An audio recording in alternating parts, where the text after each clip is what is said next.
안녕하세요, 제인입니다. 중국어는 참 매력이 있습니다. 그래서 더 잘하고 싶은지도 모르겠어요. 그런데 저는 제가 중국어를 잘한다고 생각해 본 적이 거의 없어요.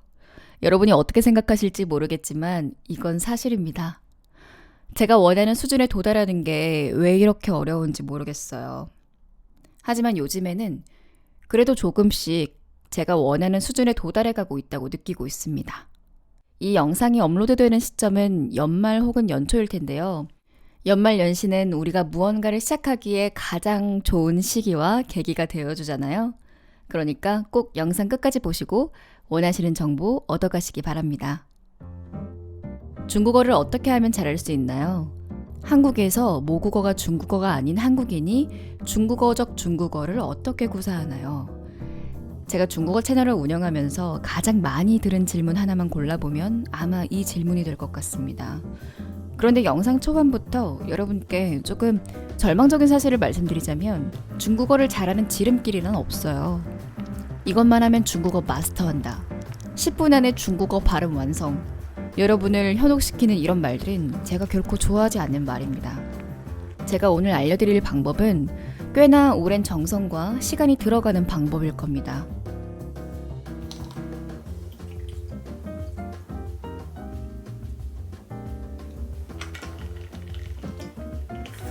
일단 기본적으로 공부를 하셔야 합니다. 실질적인 공부의 양을 늘리는 게 굉장히 중요해요. 최대한 인풋을 때려 넣어야 내 뇌에 때려 넣어야 뭐라도 나오기라도 하겠죠. 그렇지 않겠어요? 공부를 안 하고 중국어를 잘하고 싶다라고 말씀하시는 분들이 계셔요. 그런데 공부의 양을 늘리는 것도 중요하지만 더 중요한 거는 제대로 된 방법으로 공부의 질을 늘리는 것도 무척 중요해요. 그러니 제가 오늘은 정말 여러분의 중국어가 늘 수밖에 없는, 안 늘면 이상한 여러분의 공부의 질을 늘리는 방법을 알려드리도록 하겠습니다. 오늘의 영상 정말 작정하고 만들었어요. 유용하실 거니까요.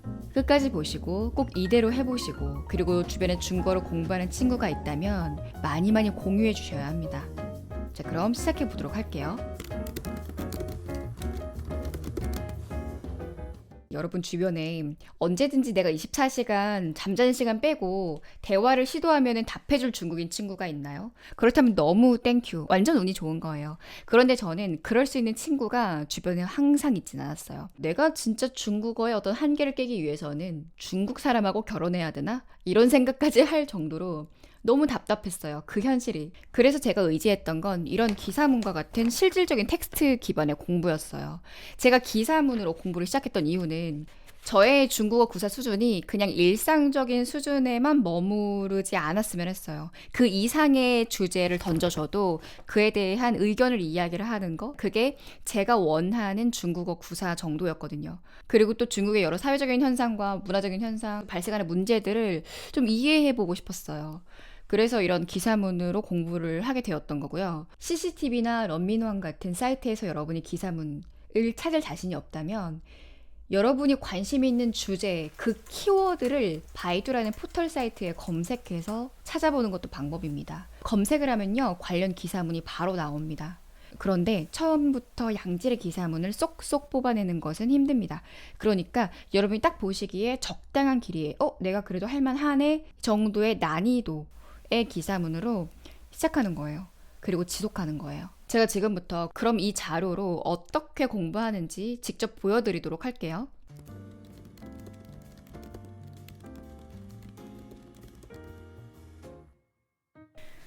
중국어는 아시겠지만 띄어쓰기가 없어요. 그래서 의미 단위로 끊는 연습을 많이 해야 하는데요. 이것이 중국어 읽기와 제가 오늘 알려드리는 공부 과정의 초벌 작업이라고 할 수 있을 것 같습니다. 이런 연습은 읽기뿐 아니라 말하기에도 많은 도움을 줍니다. 말하기에서는 결국 의미를 명료하게 전달하는 것이 중요하니까요. 그리고 중국어는 띄어쓰기가 없다는 이유 때문에 문장 부호의 역할이 상당히 큽니다. 문장 부호의 역할을 제대로 알면 독해 속도도 빨라집니다. 특히 한국에서는 사용하지 않는 문장 부호인 顿号가 들어간 문장을 집중적으로 공부해 보시는 것도 좋습니다. 시역입니다. 원문을 눈으로 읽고 입으로 바로 해석하는 작업입니다.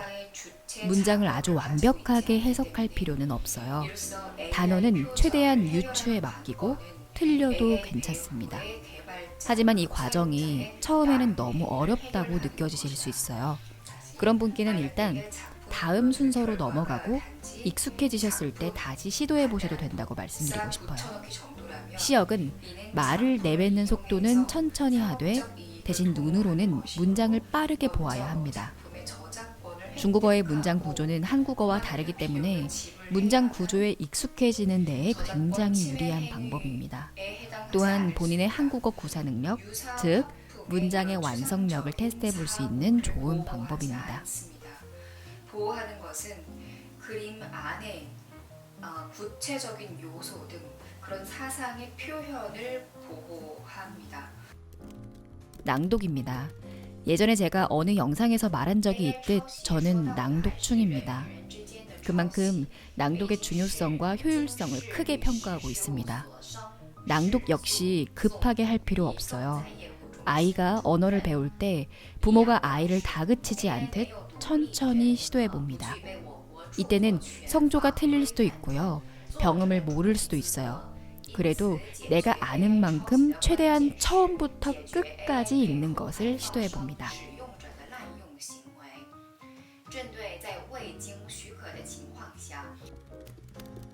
정독입니다. 이때 모르는 단어를 검색하며 문장을 공부합니다. 내가 2번과 3번 단계에서 유추했던 단어의 뜻이 과연 맞았는지도 체크합니다.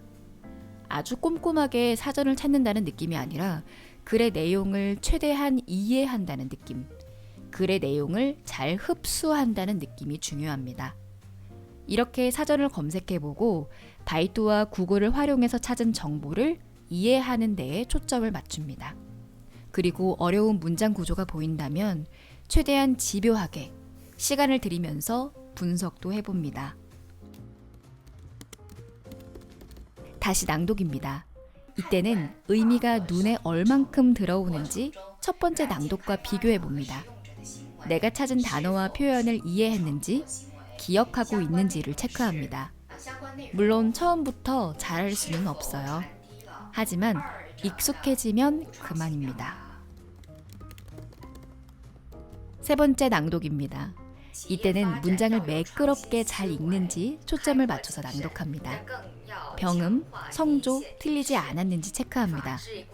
내가 매끄럽지 않게 읽는다면 그 문장은 어쩌면 정독 단계에서 잘 이해하지 못했기 때문일 수도 있습니다.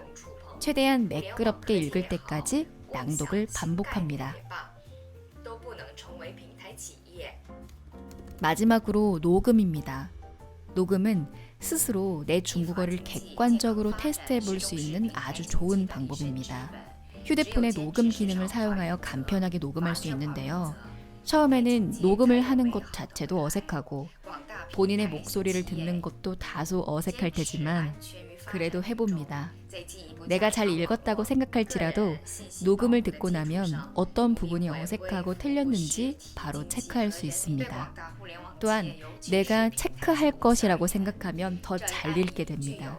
그래서 녹음은 꼭 추천드리는 방법입니다.